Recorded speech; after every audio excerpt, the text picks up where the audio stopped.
Um, Here is a picture of what's fairly characteristic of the middle of Curdridge, an open field. And next to it is a diagram of the site we're hoping to build. I'll give you a little more description of why it's designed the way it is as we go on. Next slide, please. As you probably saw from that, Curdridge is a very dispersed village. It's a bit closer to Fareham than to Winchester, but definitely on the railway line between them.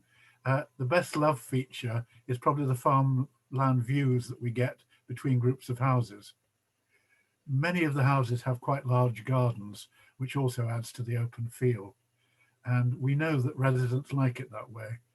We did a survey to produce a village design statement back in 2001, and we followed that up with a revision in 2011. And people said the same things on both occasions. Of course, the problem with making a place desirable is that it makes houses expensive. And so we find that family members have to move away. The village design statement recognised this as a problem nearly 20 years ago.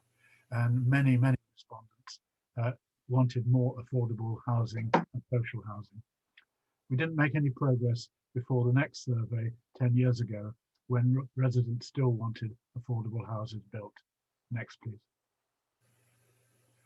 The character of the village.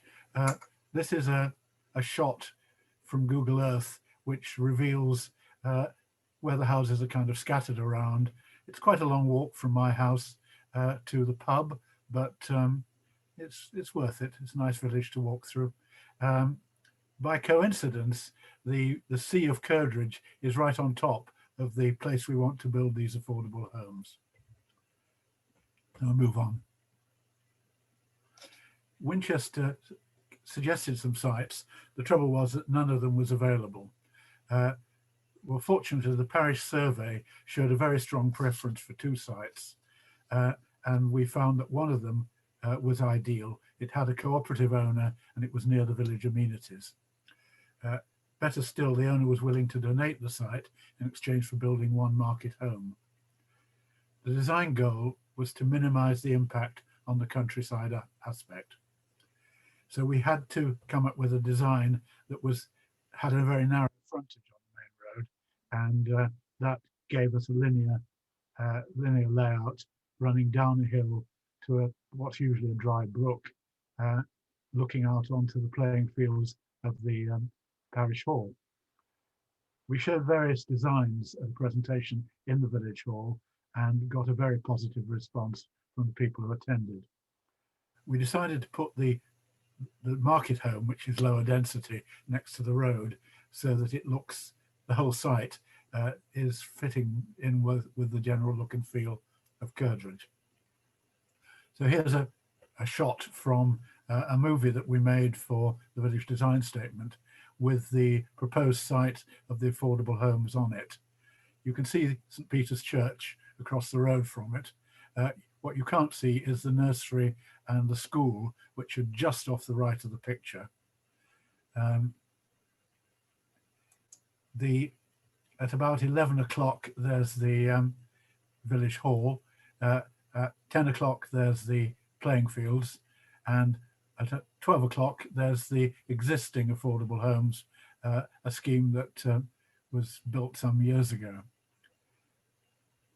And we move on. So how did we help shape the scheme? I think the PC understood what parishioners wanted, and particularly the requirement for affordable homes.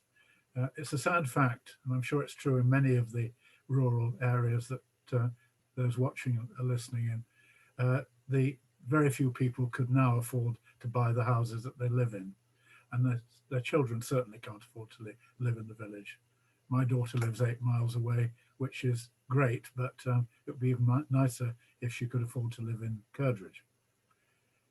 The Parish Council supported an independent group to do the village design statement and to conduct the surveys and to do the update, but we kept our fingers on the pulse all the time. But I think it's important that this isn't seen just as a council effort. This is driven by the community. Next, please. So we wanted the benefits to the community, and the goals were that we should secure a site that was acceptable to parishioners. And we got positive feedback to the plans. The picture on the right there is of the event with my predecessor as parish council chairman on the right. He's the guy who got this going, and I need to give credit to him. We want the amenities of the village to remain viable. The school, at the moment, quite a lot of the people who attend that school come from outside the parish. Great, we're glad to have them, but it would be good if there were enough people from the parish to keep the school going, even if Hampshire County Council want to do some restructuring. The church, the village hall, we call it our reading room. There are a lot of clubs there. They struggle to get members. Similarly, the cricket club's always advertising for people to play on the recreation ground, and we get another 8 houses worth of occupants. That will help. It's very close to the reading room and the recreation ground. We want to protect the characteristics that the villages value, which means it hasn't got to mess up the open country aspects. And we believe that the chosen scheme, quick illustration on the right, meets all those goals. Next, please. So, why do we need local support? Well, essentially, this wouldn't happen without local support. The only way we can get enough homes is to have it declared a rural exception site. So there has to be demonstrated local need, which Mags has helped us with. The parishioners have to consent to this exceptional use. And we picked a site that scored very highly in the survey of parishioners. And then the design proved popular as well. We're looking at the priorities of people in the village. They want it to be low CO2, which it is. They want it to be wildlife friendly, so there will be bat boxes, swift bricks, trees around the site for owls and other wildlife to live in. We report the progress regularly in the parish magazine. That probably covers about half the population of the village. And although you can put things in the parish magazine frequently and people will still say, oh, I didn't know about that. But I think the message is getting across, and there's interest in this development, and we just have to keep it going. It's important that we do keep people on side, because if we get it wrong, objections will emerge and we won't get our planning permission. Next, please. So we'll move on to Rob Medway, who is the landowner, and he will tell us why he wanted to be involved.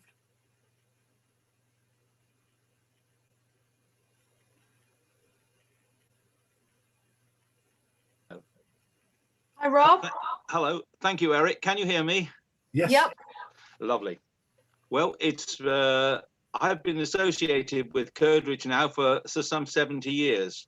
And I've always respected and valued the work of the parish council. It was the parish council that approached me with the desire to put together some affordable housing on a scheme, and that our site was the most appropriate one that they had identified. My father had been involved in a similar scheme, and so I had the benefit of seeing at first hand a project worked out in practice. Several of the beneficiaries of the scheme, which he generously facilitated, attended his funeral at St. Peter's Church in Curdridge, and afterwards they came to me and expressed their gratitude for his help.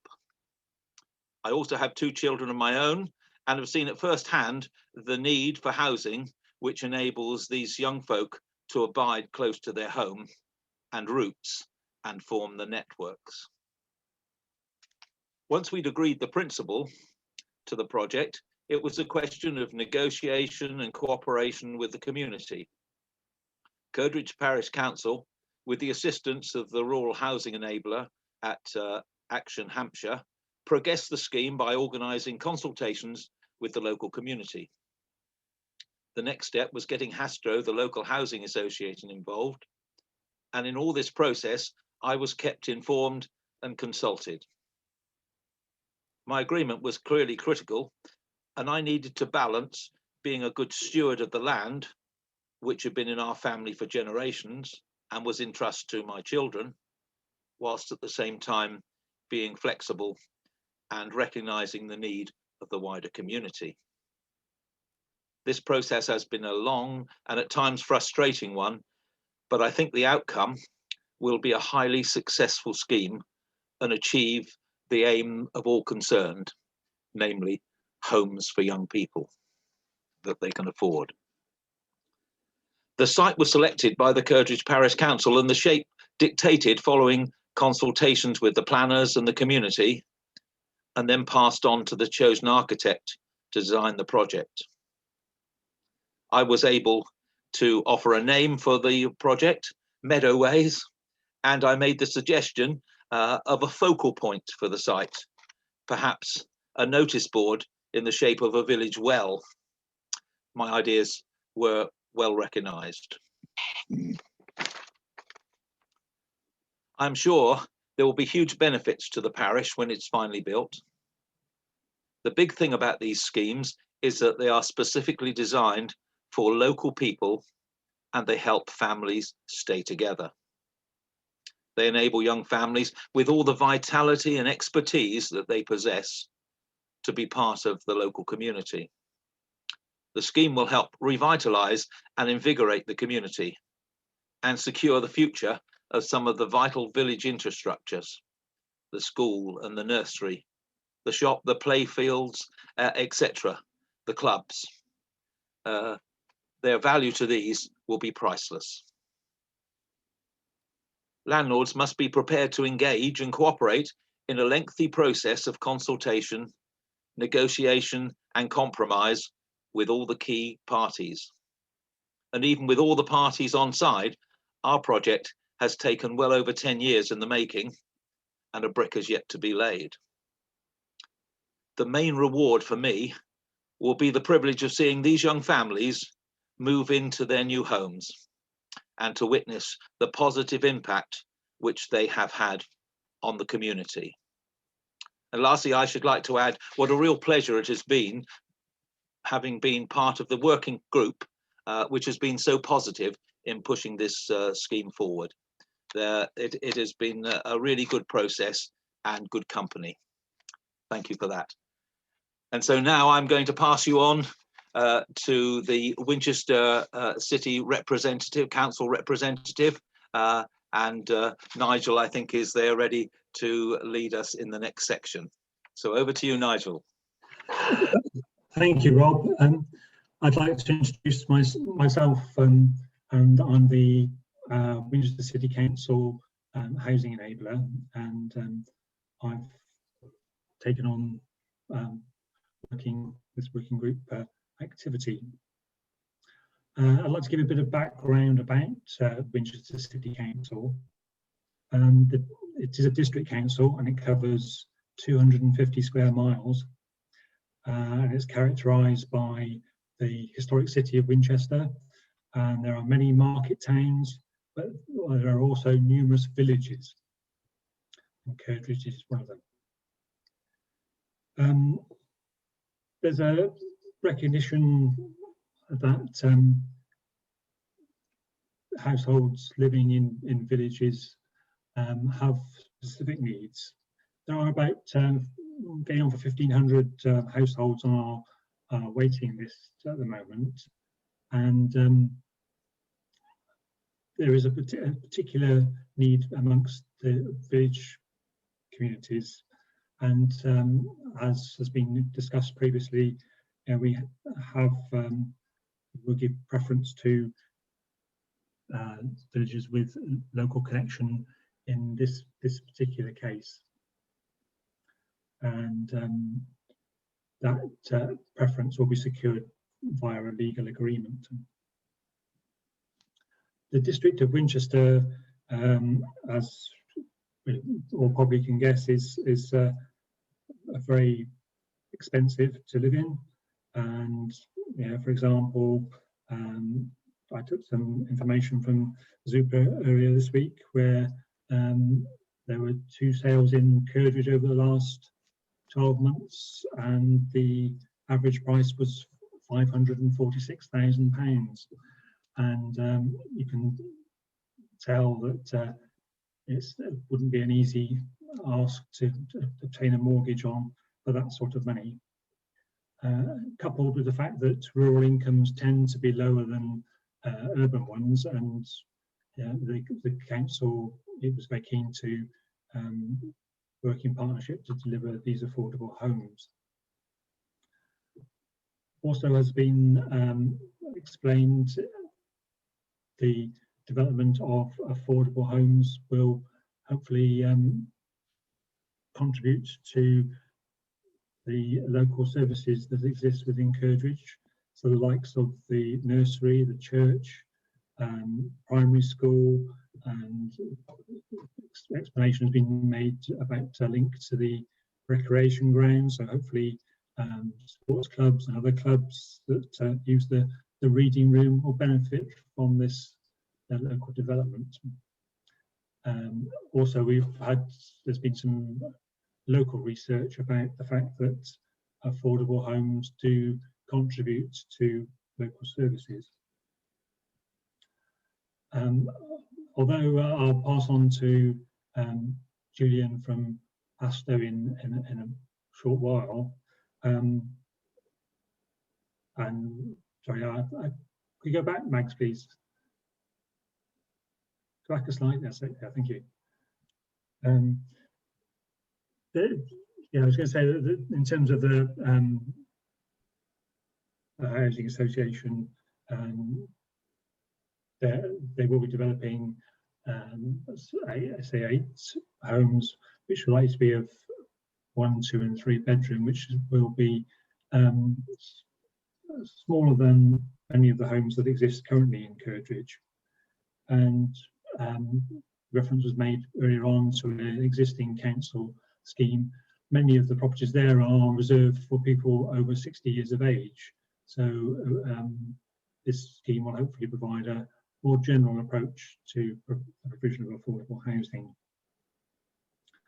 The council also recognises and wants to be involved in creating these homes in order to support networks, which, you know, as has been discussed again previously, are in danger of being broken, where some families split up and others, people have to move away because of various circumstances, but often because of house prices.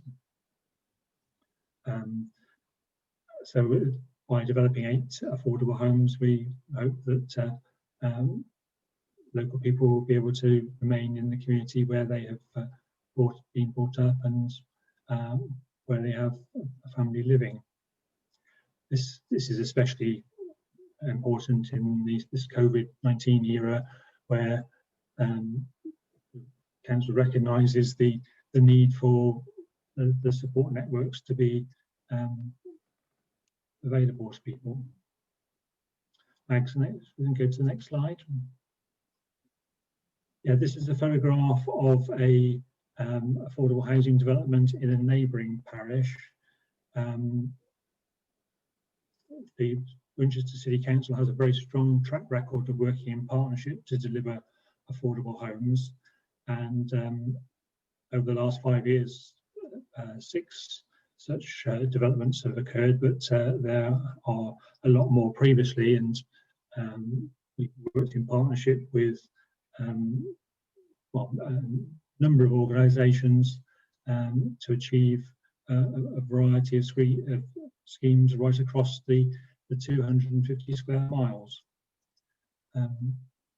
I presume Julian is there somewhere, but I'd like to hand over to him now to tell you about the detail of the scheme and the housing association that the City Council is working in partnership with to deliver these homes. Thank you, Nigel. Hastoe Housing Association specialise in developing rural exception sites from Cornwall across to Norfolk, run by 2 regional offices. We have developed successful schemes ranging from 3 homes up to 25 homes. We prefer working in partnership as this generates interest and support for building homes in villages or small towns for local people where maybe the last new build could be up to 30 years ago. Rural exception sites can be a motive for local residents. By working in partnership, the benefit for local people can be realised. At a public consultation event, I spoke with several local residents who mentioned that they would like to live in one of these new homes. Having found that they live in larger local authority or housing association properties, I advised that they could apply. They were over the moon hearing that they could apply for these. The partnership works by listening to a range of interested parties. These will be the local authority, parish council, local residents. We were lucky at Curdridge where the landowner also had ideas. This helps ensure that the homes built integrate within the local setting. In Curdridge, we are providing footpaths to link to the bus stop and playing fields. We also like to keep the local connection for future generations, such as proposing the road name. This could be a reference to the landowner, as Rob had mentioned, or a notable local character, although it is Royal Mail's final decision. Next slide, please. Rural exception developments do take a long time to come together. Once the location was agreed upon, next was to establish a safe road access. This will be in consultation with county highways. The mix of properties reflect the housing need for Curdridge. The next stage is to create a layout to fit the mix. Our architect Nat from MH Architects produced a sketch considering all the site's constraints. For Curdridge, these constraints were tree canopies, foul drainage sewer crossing the site, and an overhead cable. Stakeholders reviewed this layout and made suggestions for improvements. This process can take some time, incorporating ideas or explaining why an idea would not work. The layout is then locked down. As you can see from Eric and Rob's slides, the layout for Curdridge looks great. To help reduce the amount of grant funding, we have introduced 3 shared ownership properties. This also helps to create a multi-tenure scheme. We always make sure that the appearance of the homes are tenure blind. The properties will comply with national space standards, making them larger than homes built by national developers and more practical with minimum space capacities and floor areas. We propose building the homes to our environmental standards, helping to keep residents' heating bills low, whilst also making them desirable places to call home. Next slide, please.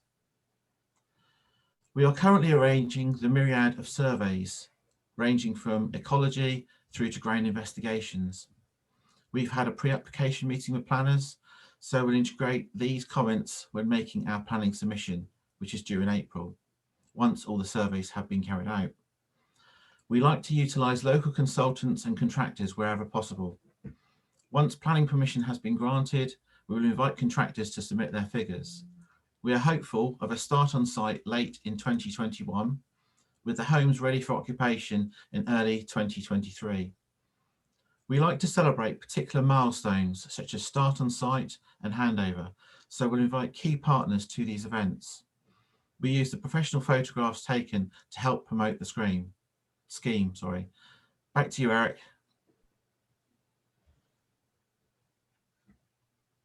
Thank you. So I'd like to thank everybody who's contributed to the project, and that is as well as the organisations and the people that you've heard from today, our architect and the Winchester planner who's given us good advice, and my predecessor as Parish Council Chair who got the thing going, and all the people who worked on the surveys and village design statement. But in particular, I want to thank Action Hampshire and Mags Wiley. She's kept us all moving forward. And with a process as slow as this, that's very important. So I'm now going to ask Mags to handle the questions that have come in, and we'll try to give answers.